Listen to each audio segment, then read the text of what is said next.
Harvard was a different sort of situation. There was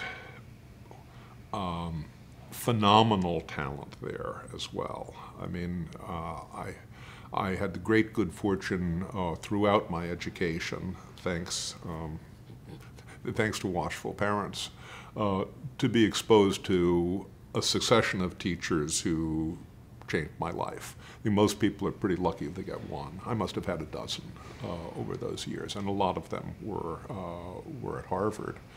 And so the opportunities there were, I think, probably unparalleled. That said, it was not an unalloyed gift. There is a sort of a pompousness to Harvard, which I think anybody who didn't go to Harvard is kind of aware of. The sort of the self-satisfaction of having been admitted is sort of seen by some as a sort of a lifelong, dining out story, and that wears thin, I think, pretty quickly. In that time, I guess I kind of gravitated also to very fashionable leftism, which prevailed in the quarters of Harvard University at that time, and it was prestigious in addition to being fun, and so I went very far left in my teens and my early 20s. You can probably still look up something that I published in New York Review in about '76, extolling the developmental economic genius Mao Zedong.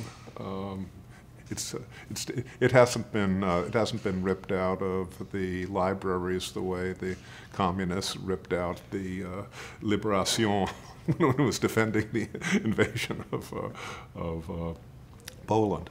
But then probably over the course of about 3 or 4 years, I left all of that behind.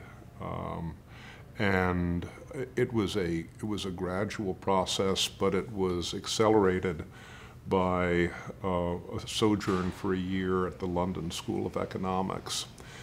Two important things there for me. Number one, I realized that I never wanted the United States of America to end up like the Britain of 1977-78 that I saw.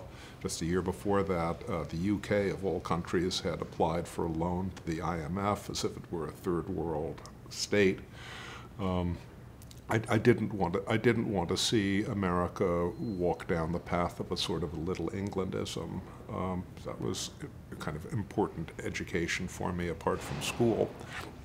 In school, I had a number of wonderful professors, and above all, I'd have to mention P.T. Bauer, Peter Thomas Bauer, later Lord Bauer, who was I suppose he'd now be called a conservative.